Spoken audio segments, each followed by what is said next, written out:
Better Call Saul is, simply put, the perfect spin-off slash prequel slash sequel. It has its own distinctive and individualistic style, whilst taking elements from its parent series and enhancing them, adding a tremendous amount of context and a multitude of layers. Context is also very effectively applied to the excellent returning characters, who are so brilliantly and organically implemented into the show. I adore and appreciate that Better Call Saul takes its time in order to tell the best possible story, rather than leaning on and front-loading the out of the show with Breaking Bad material. Now, bear in mind, I've already made a trio of videos in which I review this show's final season. So all the comments I'm about to make are in reference to the first 5 seasons of Better Call Saul. This excellent television show introduces a vast collection of fascinating and distinct new characters, so many of whom experience arduous emotional journeys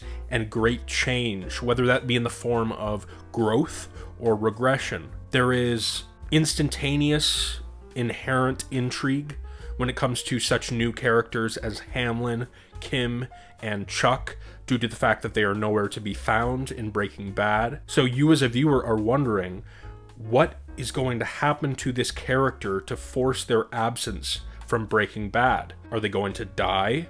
Are they going to be killed?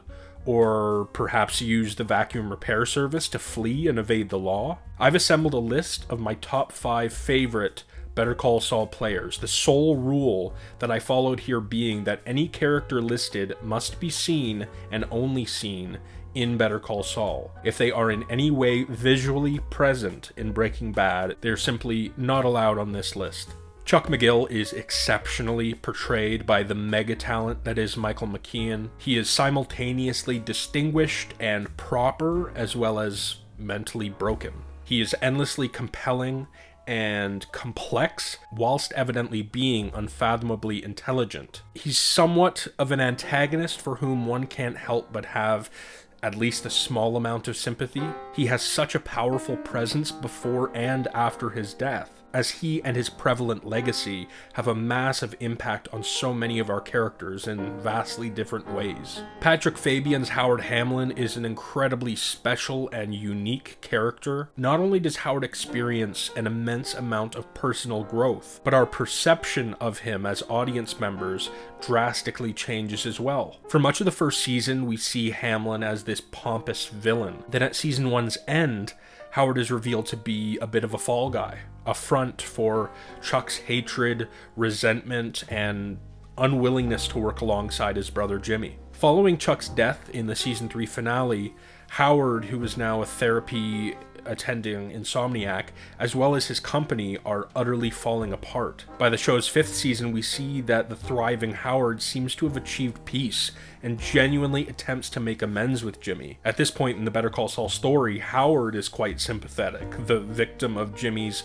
antagonistic, nasty, and undeserving tricks. The immensely talented Tony Dalton's Lalo is a awesome villain who conducts his evil business whilst wearing a charming smile. He certainly boasts his own individual magnetic flair, whilst encapsulating major characteristics of his fellow Salamancas, with whom we are oh so familiar. He's got the charisma of a strung-out Tuco, the menacing nature of Marco and Lionel, as well as the ruthlessness of Don Hector. Lalo also possesses a certain patience, intelligence, and knack for meticulous deduction like the great Mike Ehrmantraut, as well as Gustavo Fring, with whom Lalo is toe-to-toe for the entirety of his run on Better Call Saul. The magnificent Michael Mando does a beautiful job in the role of Nacho Varga. His journey of taking out the Salamancas one by one is incredibly intense and one of the show's most captivating storylines. When Ignacio first appears in the second ever episode of the series, he's an intimidating and seemingly dangerous asset to Tuco's crew. Flash forward a few seasons later, and the mostly reserved but always bold and courageous Nacho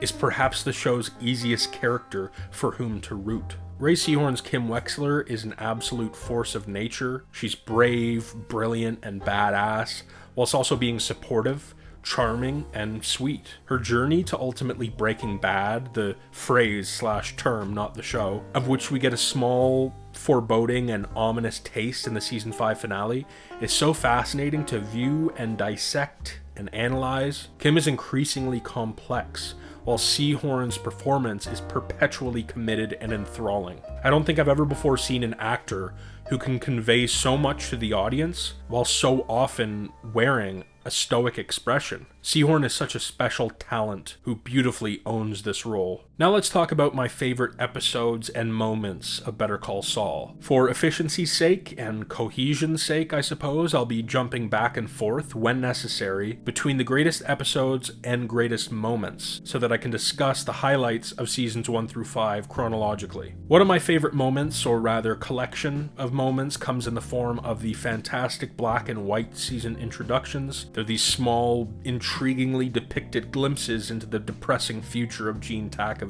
They're stylistically shot and scored, and although these openings are brief, they're memorable and impactful, and the stakes are raised increasingly with each passing season opener. Episode 10650 is a practically perfect episode of television. This intense and emotional story is so excellently told. Mike's impeccably clever and badass tactics are on full display, two such instances being when Mike creatively breaks into a cop car and plants a gun inside, as well as when he convincingly portrays the role of a completely out of it, vulnerable, incapable drunk in order to get the upper hand on this pair of corrupt cops responsible for the death of Mike's son Matty. Jonathan Banks is simply Emmy-worthy in 5-0, particularly in the episode's final moments, aka the I broke my boy scene. Firstly, the concept of being loved and admired so deeply that one is capable of debasing their admirer and their ideals is a really profound and fascinating one, and it is particularly tragic here, given that immediately following Mike's debasing of his son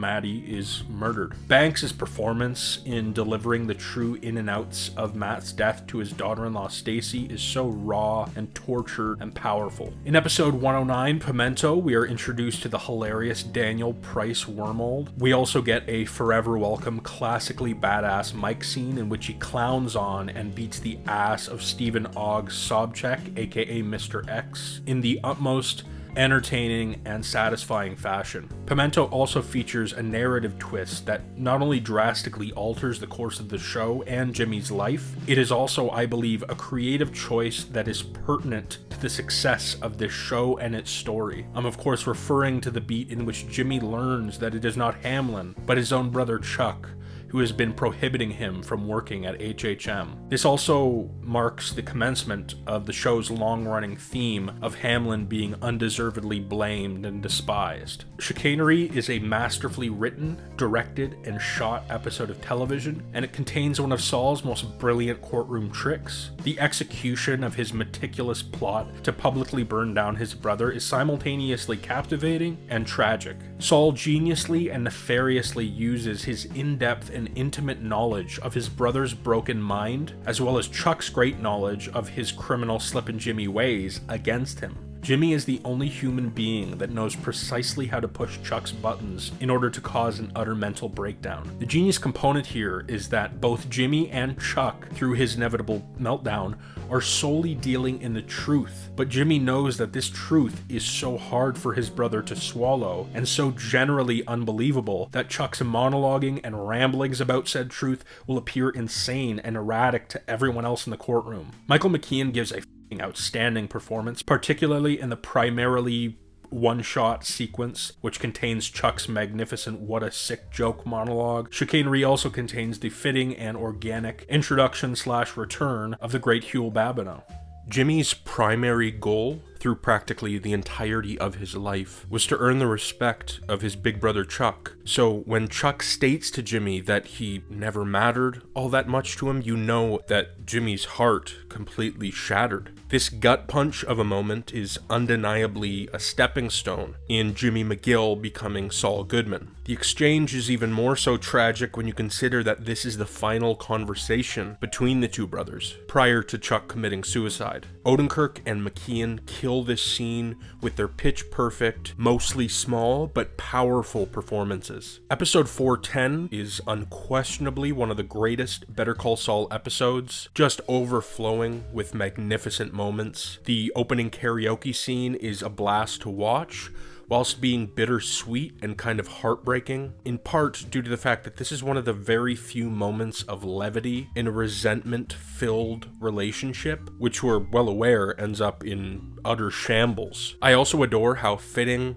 / true to the characters their singing / performing styles are. Chuck is quite classical and dignified, whilst Jimmy is having fun putting on a show. His vocals are, let's say, unconventional, but his performance is definitely entertaining. I love the shot of the McGill brothers singing side by side with the spotlight engulfing them, as well as the bird's eye view shot at scene's end featuring the McGill brothers lying side by side as the two engage in A Winner Takes It All duet once more, which is, of course, sadly the perfectly fitting song for this strange duo to sing. The cat and mouse chase involving Lalo and Mike is brilliant. I love this display of how their minds work, formulating equally genius ideas in order for one man to get the upper hand on the other. The scene in which Mike kills Werner is magnificent and tragic. The performances are excellent. This whole situation feels inevitable, but that doesn't make it any less impactful. The shot with the starry night sky in which Mike pulls the trigger is visually stunning, and Jimmy's Saul Goodman exit after fooling Kim and the courtroom with his magnificent performance is just brilliant. The final shot as we pull back from a speechless Kim is so fitting and visceral. It's a tragic moment as we watch the continuation of this guy suppressing grief and progressively lose his soul. The name change was, of course, much anticipated and flawlessly executed. Jimmy and Howard's confrontation, let's say, in episode 507, JMM, is just magnetic. One of Bob Odenkirk's finest moments in the series. This is Saul's physically biggest, most over-the-top moment. He is so seething and venomous, a complete egomaniac. The direction and cinematography in this scene is sensational. Patrick Fabian's performance here is small but powerful and both empathetic and sympathetic. Jimmy's projection on and hatred toward Howard is fascinating in terms of the psychology of it. Season 5, episode 8, entitled Bagman, is one of Better Call Saul's finest hours. So much of it is this captivating two-man show starring Saul and Mike. The performances are great and visceral. We're witness to some brilliant conversations and a classic, fantastic monologue from Mike. The scene in which Mike and snipes a bunch of armed killers and saves an utterly shell-shocked Jimmy in the process is intense and chaotic with immersive cinematography. Another excellent scene comes at the end of Bagman. Jimmy puts on the space blanket he was obviously so reluctant to wear to weed out the sole guy that escaped Mike earlier in the episode. Your heart is pumping whilst this truck speeds after Jimmy before Mike successfully shoots the driver, at which point we get a phenomenal shot in front of Jimmy as the truck flips endlessly behind him. It is a wonderfully shot, cinematic moment.